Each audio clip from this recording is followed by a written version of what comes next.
What do KTTeeV? This is KT, and I'm coming at you live with another episode of the Daily K Podcast. And on today's episode, we have Mr. Derek McKinney, the CEO and the brainchild, mastermind behind the L.O.U.D. Festival here in Houston, Texas. How you doing? Man, I'm doing good, man. I can't complain. I mean, it's unusual circumstances, but, breathing, I'm healthy, I'm here. So I got to be appreciative of that by itself. Yeah, that's the biggest thing. How are you doing, man? How's the family doing?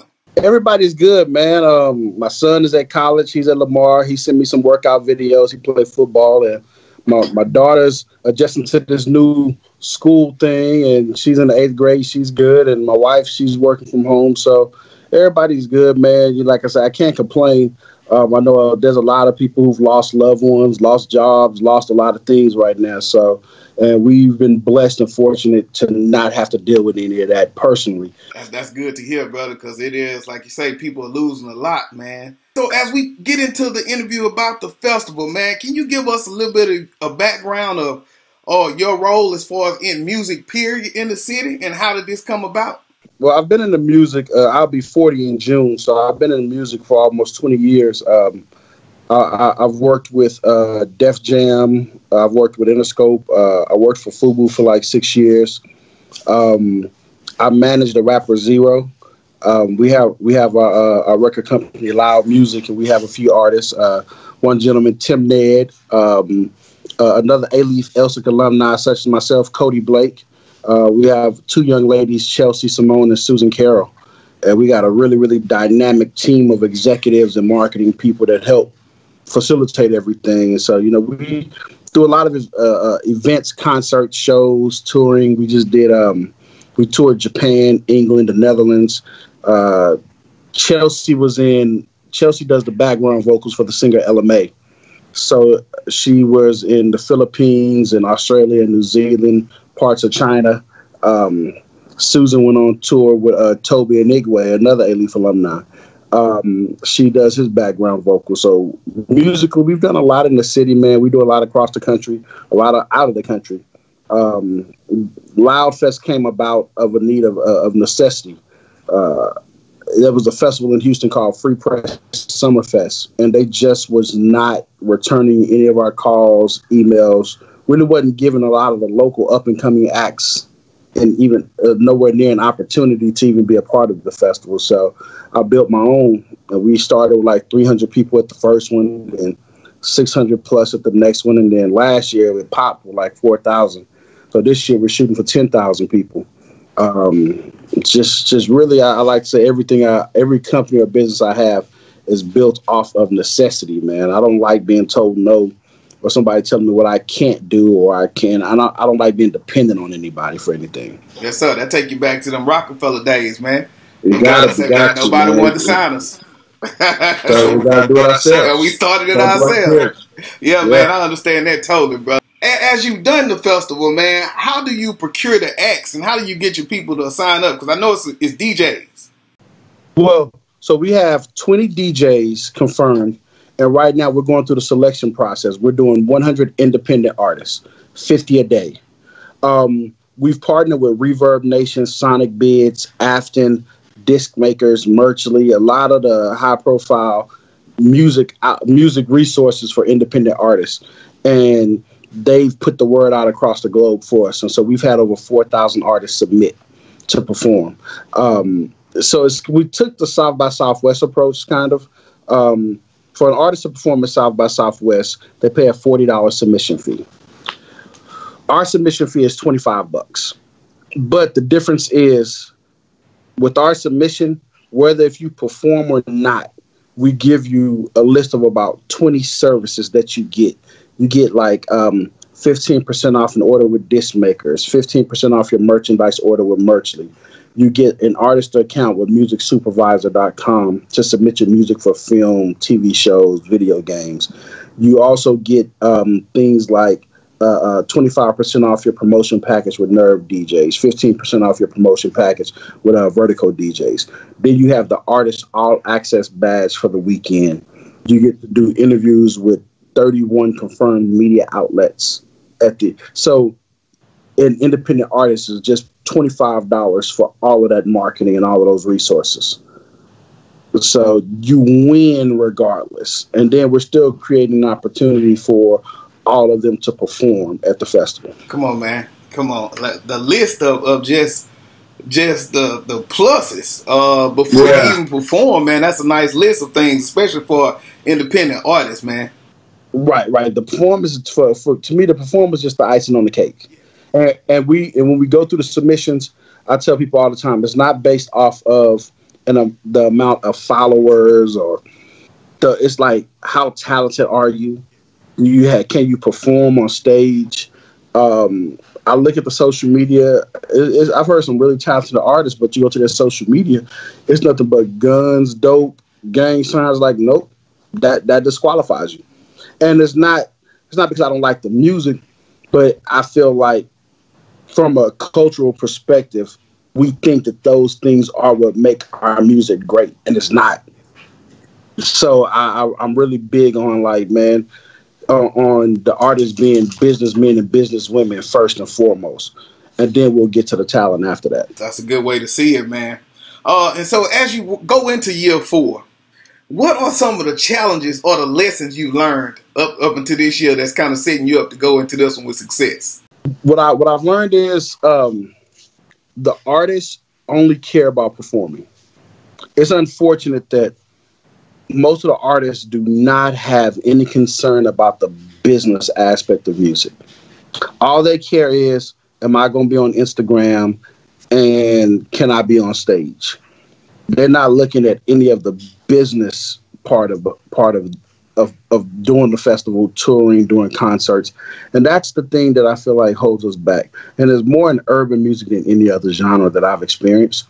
Because most bands, rock bands or country bands, they've at least, most of the time they've had some lessons, some practice. They're playing instruments. Culturally, they're just moving different. But for rap, it's kind of like, I have this jewelry. I have this gun. I talked about this chick. I'm a rapper. And the music is so bad. And it's some really, really, really, really bad music out there. To where it's like, dude, it's not even talent. You're just regurgitating all the catchphrases that you hear everybody say. And you're expecting people to say, oh, you're an artist, you're a rapper, you're doing this. And that's the challenge for me, is because I really love music. I overly love the music business. And I can't just ignore the lack of someone's business etiquette or acumen just simply because, oh, she looks a certain way on stage, or, oh, he knows this person. And too much of the urban music scene is based around that. And that's why we don't get to be a part of a lot of the major festivals, major events, major concerts, because the lack of professionalism and business etiquette is just not there. That's the biggest challenge. Man, I understand totally what you're saying, man. And I got friends who are musicians, and as I think about it, I do believe that some of them do struggle with that part of rapping. I just want to put out music and go. Right. Yeah. But the back end of it, what you get. And then when they end up in bad record deals and they complain like, oh, I'm in a bad deal and I didn't get this and I didn't get that. It's because you didn't do anything to put yourself in position to have a good deal. Yes, sir. And that's the hard part for me, man. That's the struggle. And it starts with knowledge. Brother. I mean, it's the amount of books that I've read in the past, let's say 3-4 years. I've read more books in the past 3-4 years than I did the whole time I was in school. Hands down, easily, just because the game is so ever changing, evolving at such a rapid pace. You gotta stay on top of it. And reading memes and blogs and Instagram accounts is not going to get it. It's not going to get it. When you have these Jewish white dudes sitting in their offices with their Harvard business law degree, creating a system of music and running the streaming outlets, they're not designing it to fit your lifestyle in the hood. And that's how most of the rappers and a lot of R&B artists are approaching their career. So for the festival, when is the date? And are you doing anything to kind of set up for if we are still under this quarantine issue? So the date right now is June 13th and 14th. In the event that the city of Houston or Katie says, hey, man, I think we got to push it back or something, we're looking at going mid to late August, around Labor Day weekend time. So we do have that backup plan in place. And from about February, when the word started talking about the virus and then South by Southwest, we started putting things in place to where worst case scenario, if we look up in about a week or so and have to change the date, it don't affect us. We're just changing the date on a flyer and on the website, and we keeping it moving. Keeping it moving. And where y'all having it this year? Wildcatter Saloon in Katy. A phenomenal venue. It's like on a few acres of land. It's 3 stages, a humongous outdoor stage. Like we're bringing the LED panels on the stage, the confetti cannons, lasers, smoke. We got drones and overhead cameras. There's going to be so many cool things out there. We have a mechanical bull. We're doing we have a barbershop, a tattoo and piercing studio. We have a mobile grill studio. You can get a tattoo and a gold grill and a haircut at the music festival. We got food trucks. It's gonna be an amazing festival. And the part that I'm most proud about, a weekend pass is $25. Most festivals that come to Houston is like $250, $300 a ticket. So it outprices our community to it. We can't even go see the artists we like. So even with us, we have zero headlining. We have DJ Chose there. We have a lot of really dope people from Houston that's going to be performing. We're not changing the ticket price. And so you can see 100 artists and 20 DJs and experience all those on-site activations for $25. And so how is the setup? Is it going to just be one stage, or will you have 2 different stages? We have 3 stages, 2 outdoor stages and 1 indoor stage. So throughout the whole day, except when like the main acts on the main stage, there'll be acts and DJs going on all 3 stages all day long. Besides the festival, what else you got cooking up? We just released a new EP on Zero called the Quarantine EP that came out Wednesday, Tuesday, midnight Wednesday. Tim Ned has a single dropping on Monday. Our R&B artist Susan Carroll, we're doing a live stream concert on Saturday, and that's going to be super dope. Chelsea Simone is going to be doing an acoustic set of her EP, the L.O.U.D. EP. Cody Blake is dropping a new project. We have a vodka coming out called Next Vodka. Literally, we're just waiting on the bottles to be able to be cleared to come in from Mexico. Quarantine got us held up, but once the bottles are in, our distillery is ready. We partnered with a company out of Dallas called Premier 360, and they're the largest Black-owned spirit and wine distillery in the USA. And so we've partnered with my good friend Jimmy, who's the CEO, and we're going to come. We have Next Vodka, NEX. It'll be out. Hopefully, it'll be out by June. Worst case scenario, it'll be out before the summer's up. So we're just trying to keep evolving the brand, keep growing the brand, and keep expanding the brand, and try to make history around here. You couldn't get away without this, man. Okay. How is it managing Zero, man? How does that affect you? How busy are you on the backside of that? Oh, we stay busy, but the thing is that's what I like to do. That's what I love to do. So I'm not doing anything more or less than what I want to do anyway. So I might talk to him 10 times a day. He might have this idea. I might have that idea. We might have this show, putting together this project, doing Zoom calls. Like he recorded the project at his house, sent it over to the engineer. We got on the Zoom call with him and our label, and we put together the track listing. I was on the phone with the distributor, getting the records sent over. He got the artwork done by DJ Hood Hefner. So that's just, he a businessman, and that's what a lot of people don't. A lot of people are learning now that the Zero that came out 20 years ago is not the Zero today. So he's a businessman. He's handling. He's the CEO of his own record company, and his music is evolving. It feels like it's getting better. I've been managing them for about 3 years, and I was just, when the quarantine first happened, I was doing a lot of the playlist marketing and email marketing, and he did 1 million streams in a week. And like, yeah, so we're keeping the numbers moving and stuff. So it's not a problem at all, man. It's like we have our battles, we have our wars, we have our disagreements, but that's what allows us to be able to come out and deliver a good product. I'm not a yes man, and he for damn sure not a yes man. So that allows us to work. How did y'all even get hooked up together? I know you say it's been about 3 years. Man, so over the past 5 or 6 years, 3 different people have brought Zero to me in regards to help them do the digital marketing and branding and all of those things. For whatever reason, it never worked out with those people that were supposed to be managing him or whatnot. And then one day he hit me up on Instagram and shot me a DM and was like, "Man, what up, man? Let's link up. Let's talk." And I was like, cool, but I don't have your number. So he shot me his number. I think that next day we sat down at the Palms restaurant, had a business meeting, put everything on the table, dabbed it up, and been rocking and rolling since. That's it, man. And so as we get back to the festival, what is the plan on making this one the biggest one yet? Or were all of those things that you talked about that you added, as far as the grills, as far as being able to do that, is that new? That's all new. Last year's festival we had 30 acts and it was one day. So this year it's 2 days. We have 100 acts. We have 31 confirmed media outlets. We have 20 confirmed DJs, and adding companies like Reverb Nation, who have 8 million subscribers. Afton, that has a couple million subscribers. Sonic Biz, that have a couple million subscribers.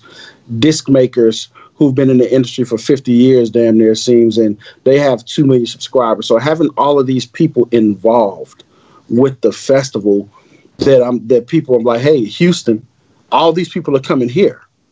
For all the independent artists that are in Houston, all of these companies are bringing their business here for this weekend.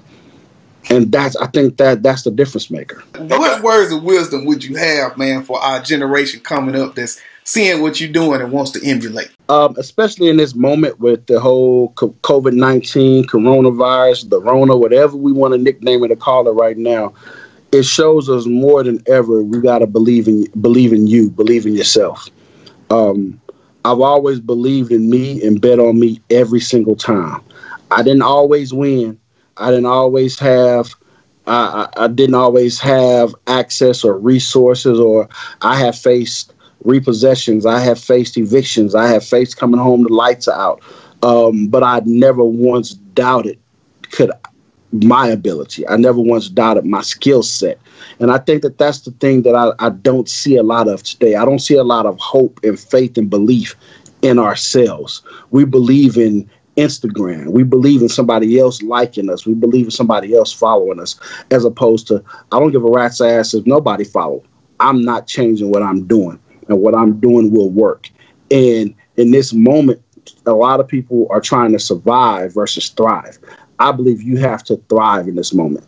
Even if this thing clears up next week and you didn't get sick and nothing happened and you survived COVID-19, I disagree. I don't think you survived that moment, because there are a lot of new companies that are going to be birthed from this moment. There's going to be a lot of new millionaires, billionaires, 100,000aires, a lot of new companies being open.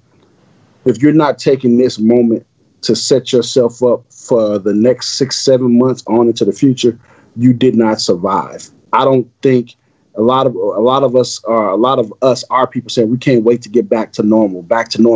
Normal is what got us asked out in this moment in the first place. If you are waiting to go back to what you were before this moment, you've lost.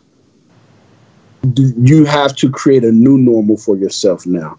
So my advice for anybody is right now is use this moment to enroll in that class, start that business, get that real estate license, go back to school, look into buying that home, create that website, set up them articles of incorporations for your 501c3.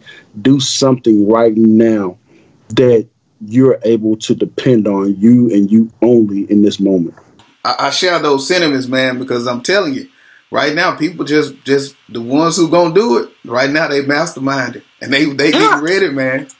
They getting ready. Oh, before we go, you say you're A.L.O.U.D. product. Go ahead and shout out the A.L.O.U.D. schools, man.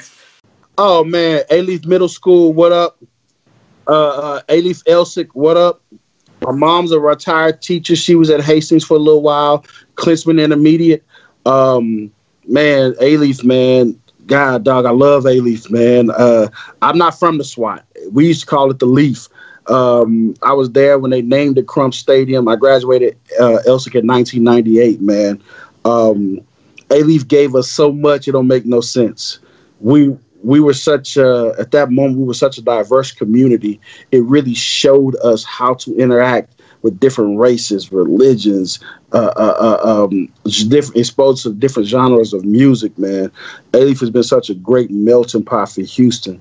And I hope and pray that we can get back to where it was and what it used to be, in a sense of the actual real community vibe, the real community feeling of being prosperous and growing and educating and engaging and enlightening. That we got so much from A.L.O.U.D., man. So I respect and appreciate every A.L.O.U.D. school teacher, every administrator, every student, every athlete, everybody in the A.L.O.U.D. system, man. Man, that'll do it, man.